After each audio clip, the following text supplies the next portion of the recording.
Hi, today we're going to go over the Section 2.2 notes called Conditional Statements. A conditional statement is a statement that can be written in if-then form.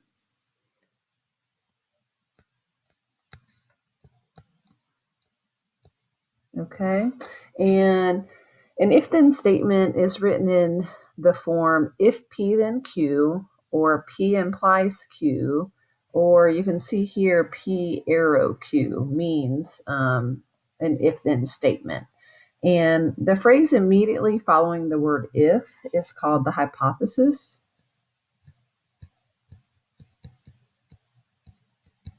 And in what I just mentioned above, they're just using that P to represent the hypothesis, just in a shorter way. And the phrase immediately following the word then is called the conclusion. And up above, that is the Q that they are referring to there. So in example 1, it says, what are the hypothesis and conclusion of the following conditional? And in example 1, the statement says, if you buy a car, then you get $1,500 cash back. And the hypothesis in this case, which we're referring to as the P, is you buy a car. It's what comes after the if.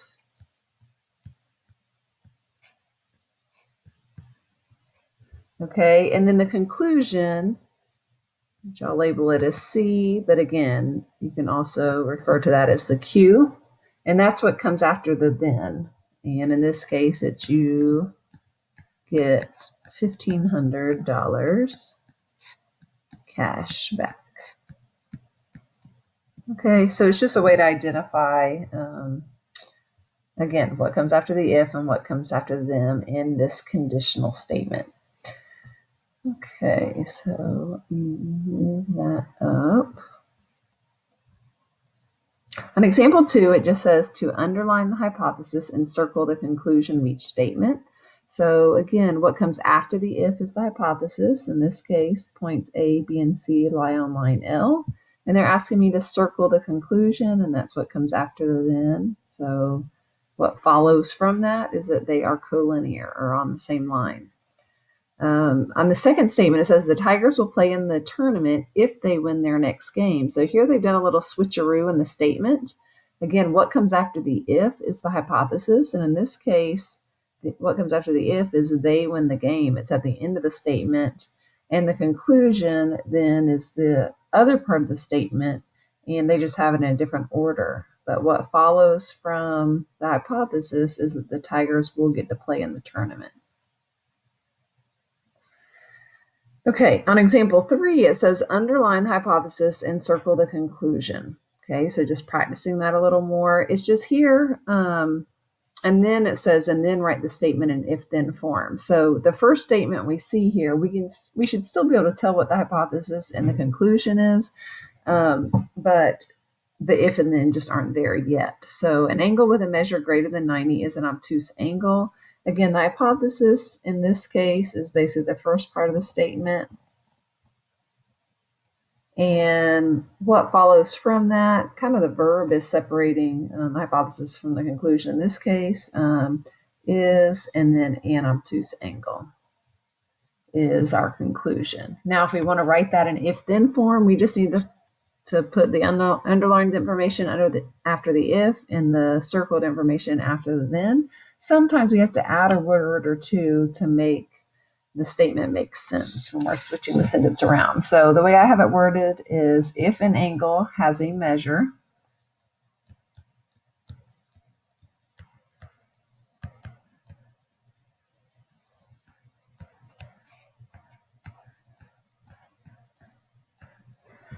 greater than 90,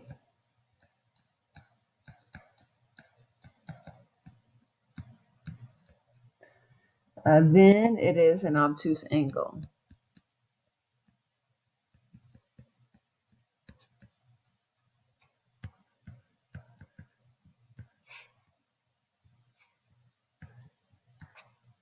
Okay. Now, there's not very much to this next sentence, but we can still separate it into the hypothesis and conclusion. The hypothesis is the perpendicular lines, and then the conclusion is what happens if they're perpendicular is they end up intersecting. So if I want to write this in if-then form, again, I may need to add some words to make the word make sense. I can't really just say if perpendicular lines then intersect. It just doesn't sound right.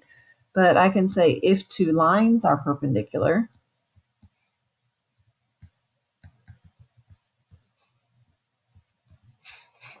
I use the perpendicular symbol as the upside down capital T. And then I'm going to use a comma and then say, then they intersect.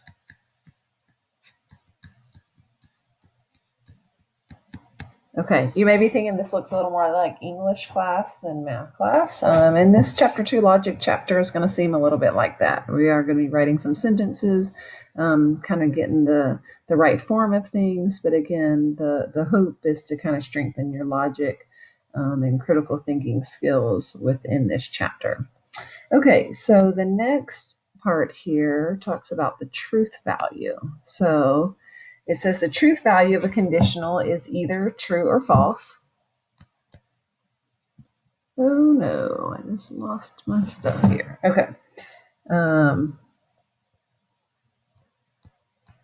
So true or false.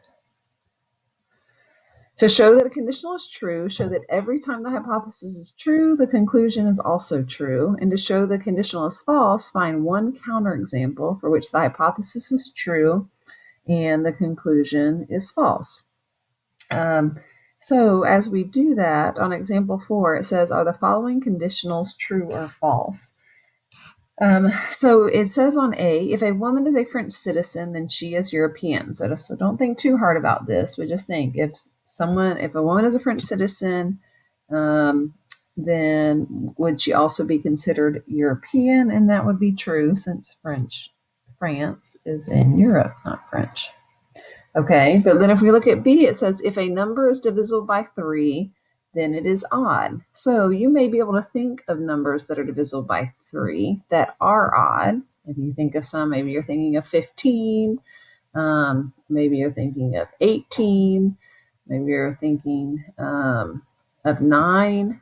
Okay, those numbers that I said 18, and 18 would not work. Okay, I'm trying to think of odd numbers, but like 9 and 15, those are odd numbers that are divisible by 3. So you might think of a way to be true, but if you can think of one way to make it false, then the whole thing is false. Okay, and in this case, in that false thing that you think of is considered a counterexample. So the one that I thought of is 12, and 12 is a number that is divisible by 3, but it's not odd. It goes against that conclusion. So I'm going to say false because I could think of a counterexample. Other counterexamples would be like 6 or 18. Those are divisible by 3, but they're not odd. They're even. So I'm saying false because I could think of at least one counterexample, and I'm going to give a specific counterexample. I'm going to use 12. 12 is a counterexample. Okay. Negation has the opposite meaning as well as an opposite truth value.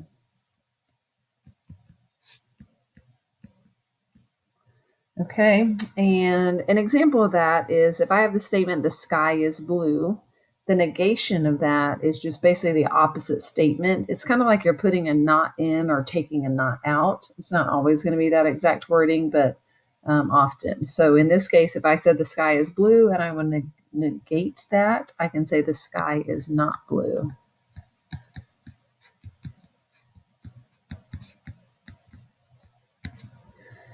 Okay, and right under that it says if a statement is represented by a P, then not P or squiggly P is the negation of the statement. So this little squiggly symbol is what they use for negation. All right, one more page here. Okay, so this chart is just showing us kind of how to set up these conditional statements. So the very first one that we said here is a conditional And it's formed by a hypothesis, given hypothesis and conclusion. Again, the symbols here are if P, then Q. That's what that symbol means. An example is that if the measure of angle A is equal to 15, then angle A is acute. And then now they're asking for the truth value. We need to say if that is true or false. So if the measure of angle A is 15, then angle A is acute. That is a true statement. Okay, and that is always going to be true. There's not a counterexample to that. Okay, the converse of that is where you switch the hypothesis and the conclusion. So if I look at what was above, I had if P then Q, and if I switch the hypothesis and conclusion, now I have if Q then P. So for my example, they switched the first and the last part of the sentence, and now over here it says if angle A is acute, then the measure of angle A is 15. Okay, in that case, think of that. Is that true or false? If angle A is acute, an angle between 0 and 90, then it's basically saying it has to be 15 degrees. Well, that's a false statement. And then see if you can think of a counterexample to that. A counterexample, the first thing I thought of is a 30-degree angle. If I say measure of angle A equals 30 degrees, well, angle A is acute, but I'm showing that it's not 15, that it's 30 instead. And so that would be a good counterexample. Okay, we talked about the converse. Now we're to inverse. The inverse is where you negate the hypothesis and conclusion. So it's in the same order as up here, the if P then Q, but I need to negate the hypothesis and conclusion. So you can see I have a squiggly line in front of the P, squiggly line in front of the Q. And to write an example of that, I'm going to have it in the same order as the conditional up here, but I'm going to negate it. And again, sometimes that means putting a not in or taking a not out. It can also mean equal sign versus non-equal sign. So in this case, I can say if the measure of angle A is not equal to 15, then angle A is not acute.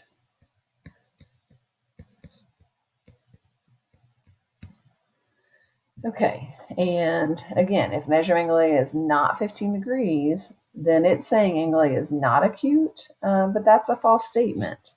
I could use the same counterexample that I just used up above.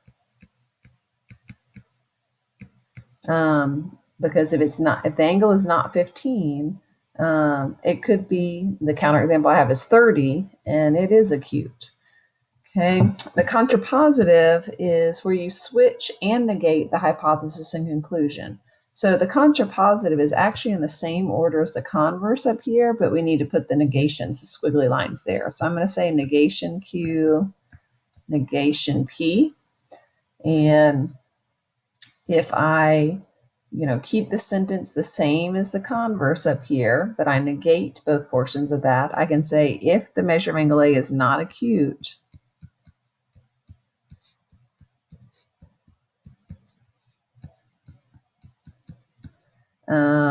then the measure of angle A is not equal to 15.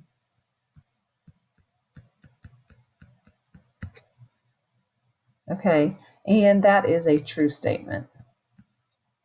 All right, and one thing to keep in mind about this, it has some information down below here. Move this up a tad bit. Okay, if you look down below here, it says the conditional and the converse have the same truth value. Okay, so that's referring to the conditional, and the contrapositive are always going to say I have the same truth value, which you can see over here. I have true and true. So they're always going to be both true or both false. The converse and inverse have the same truth value. Okay, and you can see here that the converse and the inverse are always going to have the same truth value. You can see that did happen over here, that they were both false. And then it says this always happens because they are equivalent statements.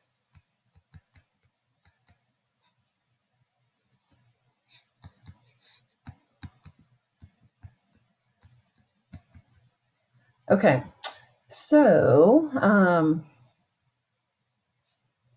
so that's just a good thing to keep in mind, that the two middle ones are always going to be the same truth value, and then the first and the last one are always going to be the same truth value. Okay, on example 5, we're going to watch a commercial that's going to then help us fill in the conditional, converse, inverse, and contrapositive in this one. So let me switch to that for you.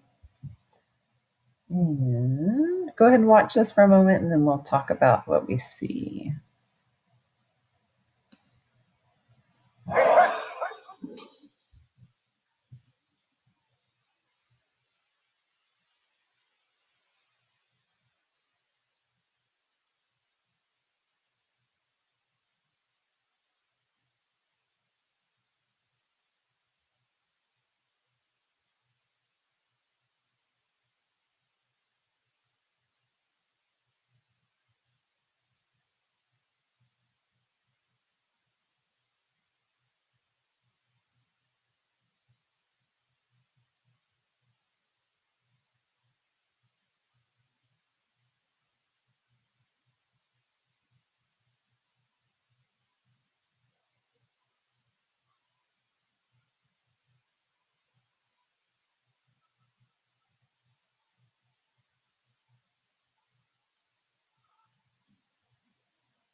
A couple more slides here. It says, what does this Nike commercial do to make you want to buy Nike football gear? So just kind of think, they didn't say a lot, but in the images they showed, what are they trying to draw you in with?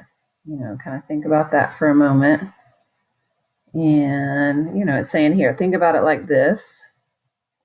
The commercial is basically saying, if you wear Nike football gear, then you fill in the blank from what you saw. And see how this is the conditional statement that we're talking about, this if then statement. If you wear Nike football gear, then you will. And that's what we're going to fill in on our paper in just a moment. And you're going to fill in the blank. Okay. So I put, if you wear Nike football gear, then you will make amazing tackles. But you can fill in the blank with whatever you prefer in that case. But now think about this. Is the reasoning in the advertisement sound? In other words, do the reasons they give for why you should buy Nike gear actually make sense? And again, they didn't list reasons. They're just showing you reasons of why you should buy Nike football gear. Notice how unrealistic this is. Just wearing Nike gear doesn't mean you'll be able to get one massive hit and crazy tackle after another as a defender and one unstoppable run after another as a running back. But we're not going to watch another one right now. Sorry about that. So we are going to come back in and fill in this example on 5. I'm going to help you start it off, and then I'll let you have a minute to finish that. So remember what we said is the conditional. We can use the symbols if P, then Q to represent the conditional. And then I'm going to write here, if you wear Nike football gear, my writing's not coming out good. Let me try again. Okay, so if you wear Nike football gear,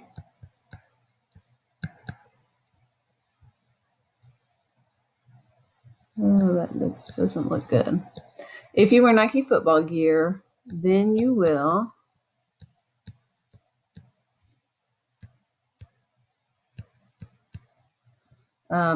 like I said, I put make amazing tackles, but you can fill in the blank with what you prefer.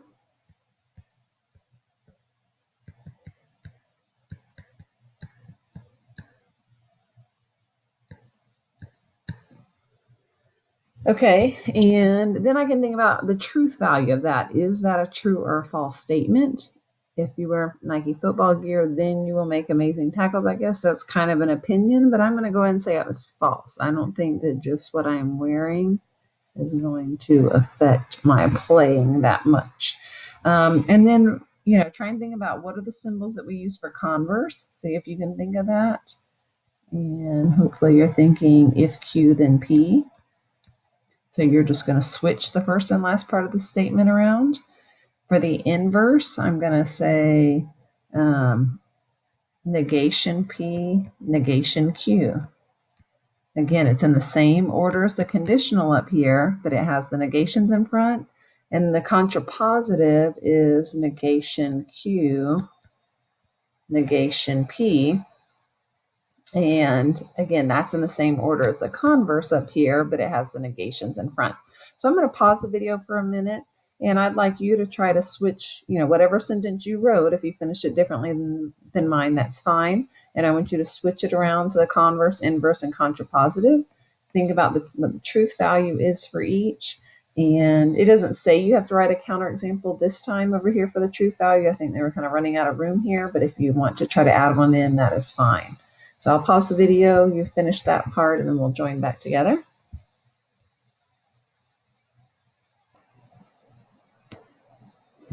Okay, so if you go ahead and check yours with mine, we had already filled in the first line for the conditional. For the converse, again, it's if Q, then P. So you're switching the first and last part of the original statement. So I can say, if you make amazing tackles, then you wear Nike football gear. Again, I said that was a false statement. You can see I have the inverse next, negation P, negation Q. So I said, if you don't wear Nike football gear, then you don't make amazing tackles. Again, I said that was false. And the last one is the contrapositive, negation Q, negation P. If you don't make amazing tackles, then you don't wear Nike football gear. Again, that one's in the same order as the converse. It just has the negations there. And again, I have that as a false statement. So last little bit here says, my statement says two angles that form a linear pair are supplementary. If the statement is not already in if-then form in a conditional, I want to put it in if-then form first. So for my conditional, I'm going to say, again, if I have to add some words to help the sentence make sense, I would do that. So in this case, I'm saying if two angles form a linear pair. So if two angles, I'm just doing a little symbol for angles, form a linear pair, then they are supplementary.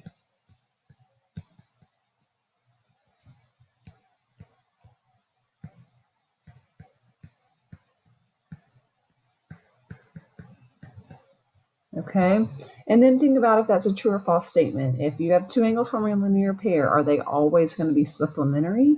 And yes, that is a true statement. Okay, so again, I'm going to pause the video again and let you try to finish filling in the rest of this, and then we'll come back and go over that, and then we'll be done with this lesson. My writing is not great today.